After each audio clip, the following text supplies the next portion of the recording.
Online classes या आपल्या YouTube चॅनलवर सगळ्यांचं स्वागत आहे.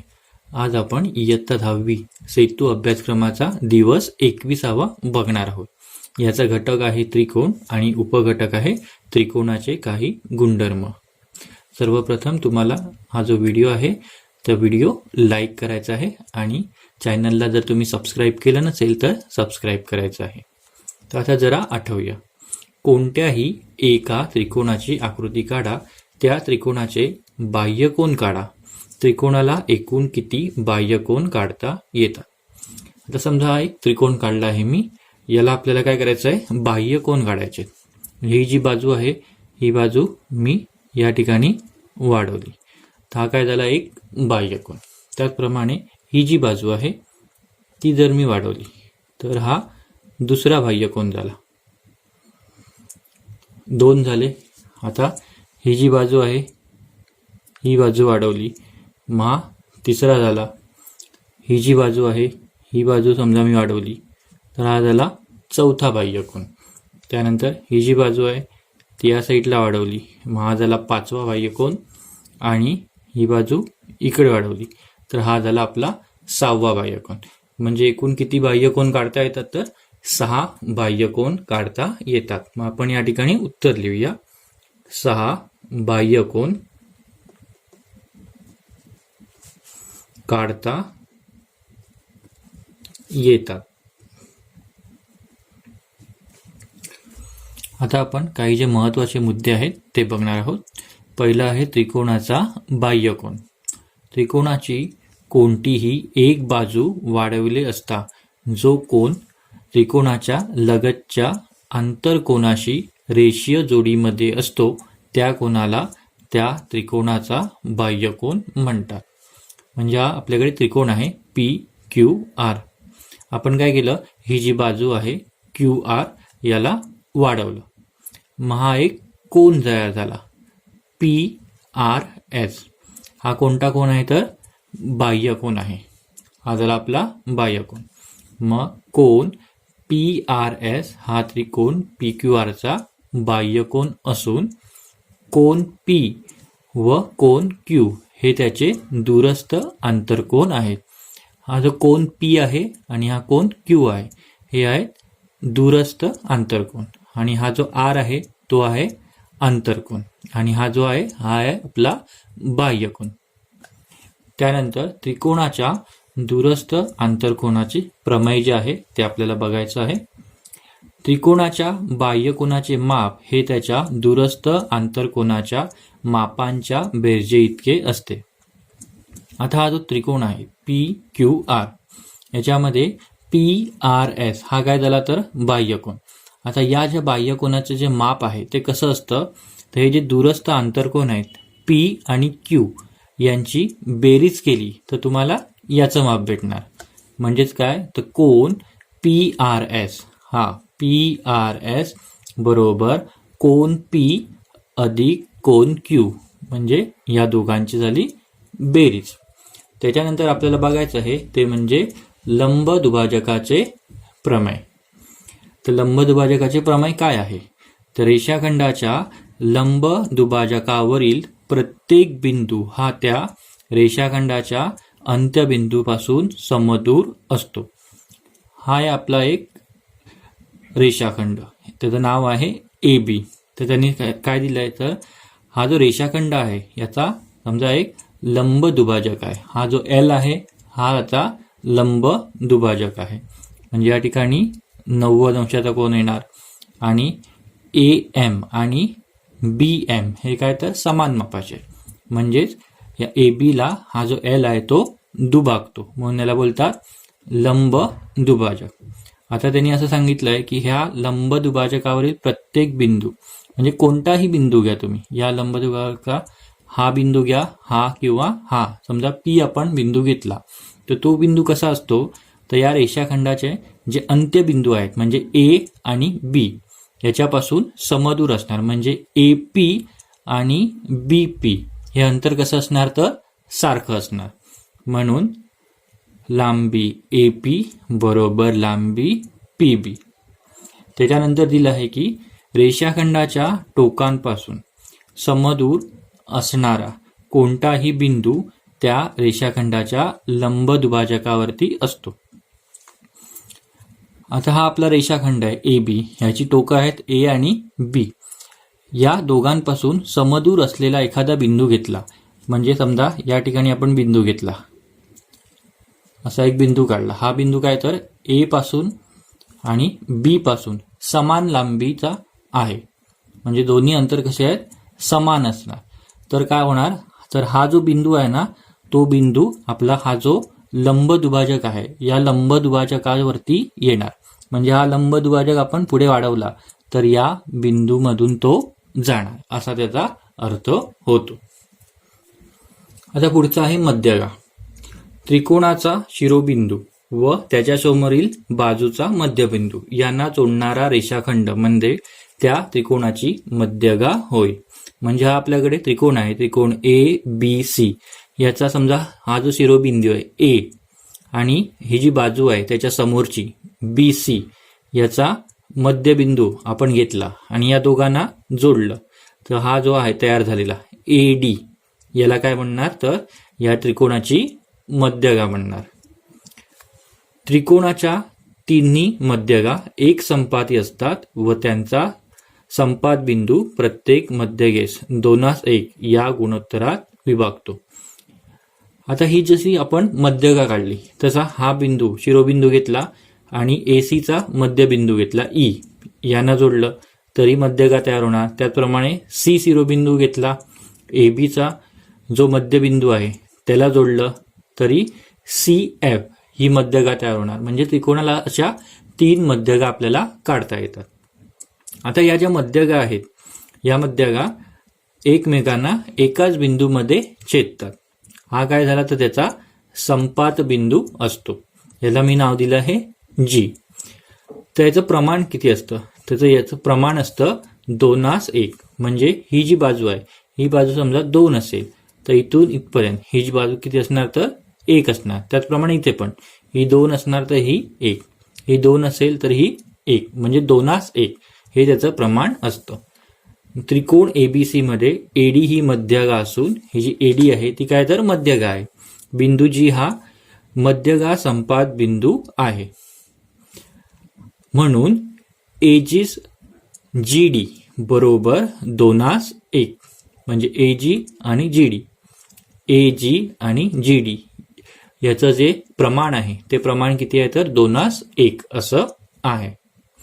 त्याच्यानंतर आहे त्रिकोणाच्या बाजूंचा गुणधर्म.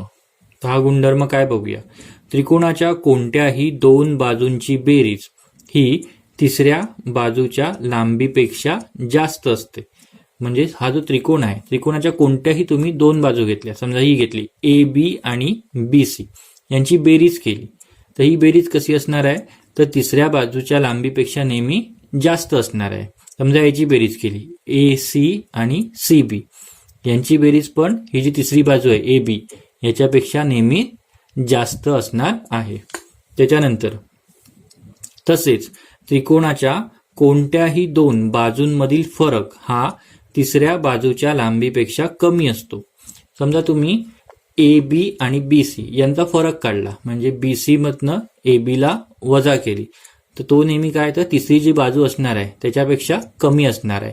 म्हणजे ए सी पेक्षा हा फरक कमी असणार आहे. त्याचप्रमाणे ए सी आणि बी सी या दोघांची तुम्ही वजाबाकी केली तर जो फरक येणार आहे तो फरक कसा असणार तर ए बी पेक्षा नेहमी लहान असणार आहे. तर हे झालं त्रिकोणांच्या बाजूंचा गुणधर्म. ह्याच्यानंतर आता आपण जो स्वाध्याय दिला आहे तो स्वाध्याय बघूया. तर स्वाध्यायामध्ये पहिलं दिलं आहे प्रश्न 1, खालील बहुपर्यायी प्रश्नांच्या दिलेल्या उत्तरापैकी अचूक पर्याय निवडा. अचूक पर्याय आपल्याला निवडायचा आहे. पहिलं, त्रिकोण DEF मध्ये कोण D बरोबर 50 अंश, त्यानंतर कोण E बरोबर 80 अंश. तर त्रिकोण DEF च्या कोण DFG या बाह्य कोनाचे माप किती. आता त्यांनी एक त्रिकोण दिलाय, मी इथे एक त्रिकोण काढतो. हा झाला आपला त्रिकोण. आता या त्रिकोणामध्ये कोणता त्रिकोण आहे? DEF आहे. नावं देऊया मग पहिली. D, हा झाला E आणि हा झाला F. याच्यामध्ये D किती आहे तर 50. हा आहे आपला 50 अंश. E आहे 80 अंश. त्याच्यानंतर याचा जो बाह्य कोन आहे DFG, मग DF मग G या साईडला येणार. याला वाढवलं इकडे येणार G. मग DFG ह्याचं जे माप आहे ते ह्याचं माप आपल्याला शोधून काढायचं आहे. तर आता आपण मगाशीच बघितलं तर त्रिकोणाच्या बाह्य कोनाचं माप कसं असतं तर दूरस्थ आंतरकोन जे असणार त्यांच्या बेरजे इतकं असतं. मग 80 आणि 50 या दोघांची आपल्याला बेरीज करायची. मग 80 अधिक 50 किती होतात तर 130. या ठिकाणी पहिलं ऑप्शन जे आहे ए ते आहे आपलं 130. म्हणजे याचं उत्तर आलं ऑप्शन ए 130 अंश. हा झाला पहिला प्रश्न. आता त्याच्यानंतर दुसरा प्रश्न काय तो बघूया. दुसरा आहे एका त्रिकोणाच्या 2 भुजा 5 सेमी व 1.5 सेमी असतील तर त्या त्रिकोणाच्या तिसऱ्या भुजेची लांबी खालीलपैकी किती नसेल. कोणती लांबी नाही आहे हे आपल्याला ओळखायचं आहे. मग आता त्रिकोणाच्या भुजेचे 2 गुणधर्म आपल्याला सांगितले आहे. एक आहे बेरजेचा आणि एक आहे वजाबाकीचा. तर प्रथम बेरजेचा गुणधर्म जो आहे तो बघूया. बेरजेचा गुणधर्म काय सांगतो तर 2 बाजूंची तुम्ही बेरीज केली तर ती नेहमी तिसऱ्या जी बाजू आहे तर तिसऱ्या बाजूंपेक्षा नेहमी जास्त असणार आहे. मग दोघांची बेरीज करूया. 5 आणि 1.5 किती होणार? 5 ने 6, 6.5. तर 6.5 नेहमी तिसऱ्या बाजूपेक्षा कशी असणार आहे? जास्त असणार आहे. म्हणजे हे सगळे लहान असले पाहिजे. याच्यातली कोणती बाजू ही ह्याच्यापेक्षा मोठी नसणार. तर बघूया. हे आहे 3.7 म्हणजे ही लहान आहे. 4.1 ही पण लहान आहे. 3.8 ही पण लहान आहे आणि 3.4 ही पण लहान आहे. म्हणजे कोणतंच चुकीचं उत्तर नाही. आपल्याला चुकीचं उत्तर जे आहे ते काढायचं आहे. म्हणजे जो पहिला गुणधर्म आहे तो गुणधर्म इथे लागू पडत नाहीये. मग दुसरा गुणधर्म जो आहे तो काय आहे तर त्रिकोणाच्या 2 बाजूंमधील फरक हा तिसऱ्या बाजूच्या लांबीपेक्षा कमी असतो. आता आपण यातला फरक काढूया. 5 आणि 1.5 याचा फरक म्हणजे 5तून 1.5 गेले. 5 वजा 1.5 किती येणार तर 3.5. मग त्यांनी काय सांगितलंय 2 बाजूंमधील फरक म्हणजे 3.5 हा तिसऱ्या बाजूच्या लांबीपेक्षा कमी असतो. मग त्याची जी तिसरी बाजू असणार आहे त्याच्या लांबीपेक्षा नेहमी हा जो फरक आहे तो कसा असणार आहे? कमी असणार आहे. मग आता 3.5 हा आपला फरक आला. आता इथे पहिलं बघा. पहिलं किती आहे? 3.7 आहे. म्हणजे 3.5 हा 3.7 पेक्षा कमी आहे. नंतर आहे 4.1. 3.5 हे 4.1 पेक्षा पण कमी आहे. नंतर आहे 3.8. 3.5 हे 3.8 पेक्षा कमी आहे. चौथा आहे 3.4. 3.5 हे 3.4 पेक्षा काय तर कमी नाहीये. म्हणजेच हे जे आहे चौथं उत्तर म्हणजेच ऑप्शन डी जो आहे तो आपला काय तर उत्तर आहे. आता प्रश्न दुसरा बघूया. सोबतच्या आकृतीवरून खालील प्रश्नांची उत्तरे लिहा. आकृतीमधील बाह्यकोन कोणता आहे? हा त्रिकोण आहे आपला ABC. मग हा जो आहे ACD हा काय असणार आहे? याचा बाह्यकोन असणार आहे. मग आपण लिहूया बाह्यकोन कोणता आहे तर कोन ACD. त्याच्यानंतर दुसरं काय? या बाह्यकोनास अनुसरून दूरस्थ आंतरकोन कोणते आहेत? आता बाह्यकोन आहे मग हा आंतरकोन असणार आणि हा जो आहे A आणि B हा काय असणार आहे? दूरस्थ आंतरकोन असणार आहे. मग दूरस्थ आंतरकोन कोणते तर कोन A व कोन B. त्याच्यानंतर तिसरं काय दिलंय तर कोन ACD चे माप शोधण्यासाठी कोणता गुणधर्म वापरावा? आता जो आहे ACD याचा आपल्याला माप शोधून काढायचं आहे. मग हे माप शोधण्यासाठी कोणता गुणधर्म वापरायचा असं त्यांनी विचारलं आहे. मग मगाशी ज्याप्रमाणे आपण बघितलं त्रिकोणाच्या दूरस्थ आंतरकोनाचे प्रमेय हे या ठिकाणी आपल्याला वापरायला लागणार आहे. मग कोणता तर त्रिकोणाच्या दूरस्थ आंतरकोनाचे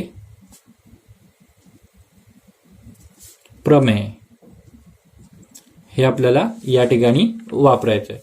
त्यानंतर जो चौथा प्रश्न आहे तो बघूया. जर कोन बी बरोबर 50 अंश, कोन ए बरोबर 75 अंश असेल तर माप कोन ACD काढा. हा जो आहे ACD तो आपल्याला काढायचा आहे. मग हे जे आहे त्रिकोणाच्या दुरस्थ आंतरकोनाचे प्रमेय हे आपण या ठिकाणी वापरणार आहोत. ते काय सांगतं तर हा जो बाह्य कोन आहे ACD याचं माप किती असतं तर या दोन कोनांच्या मापाच्या बेरजे इतकं असतं. आता बी किती आहे तर 50 अंश आहे, हा आहे आपला 50 अंश, आणि ए किती आहे तर 75 अंश आहे, हा आहे आपला 75 अंश. जर आपण दोघांची बेरीज केली म्हणजे कोन ए अधिक कोन बी बरोबर काय येणार आहे तर कोन ACD, कोन ACD येणार आहे. तर आपण बेरीज करूया. कोन ए किती आहे तर 50 अधिक कोन बी किती आहे तर 75 बरोबर कोन ACD. 50 आणि 75 यांची बेरीज करायची आहे. मग 50 अधिक 75 किती होणार 125. मग हे झालं 125 अंश आला आपला कोन ACD.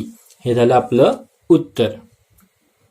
आता तिसरा प्रश्न आपण बघूया. त्रिकोण PQR मध्ये PT ही मध्यगा असून बिंदू G हा मध्यगा संपात बिंदू आहे.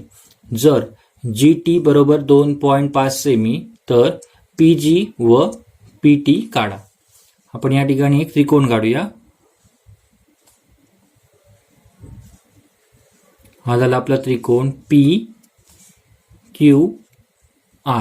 तर या त्रिकोणमध्ये काय तर PT ही मध्यगा आहे, म्हणजे P पासून ही समोरची बाजू आहे त्याचा जो मध्यबिंदू आहे त्याला आपल्याला जोडायचं आहे.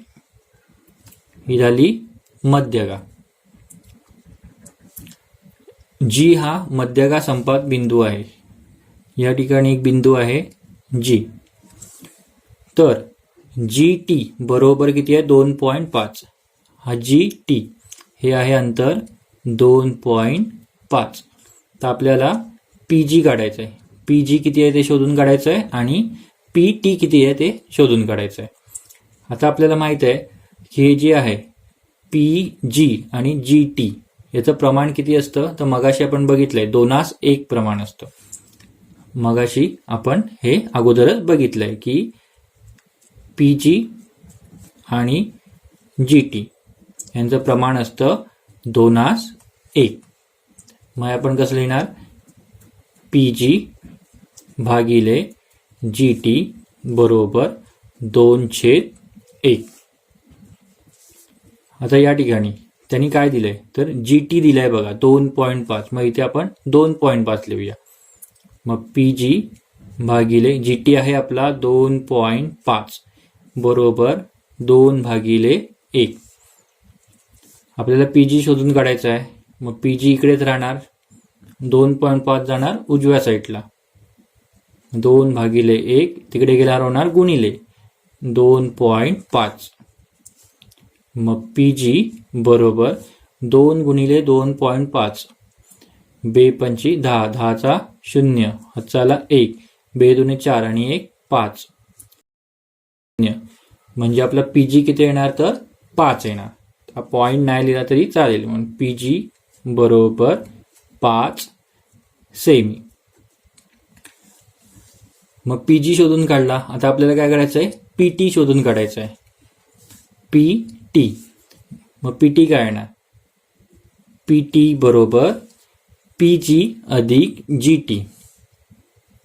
PG अधिक GT त्यांच्या किमती ठेवायच्या आहेत. PG आहे आपला 5 अधिक GT जो आहे तो आहे 2.5. मग 5 अधिक 2.5 किती येणार तर 7.5 सेमी. मग आपला PT जो आहे तो आला 7.5 सेमी. अशा प्रकारे हा जो पूर्ण स्वाध्याय आहे तो स्वाध्याय आपण सोडवला आहे.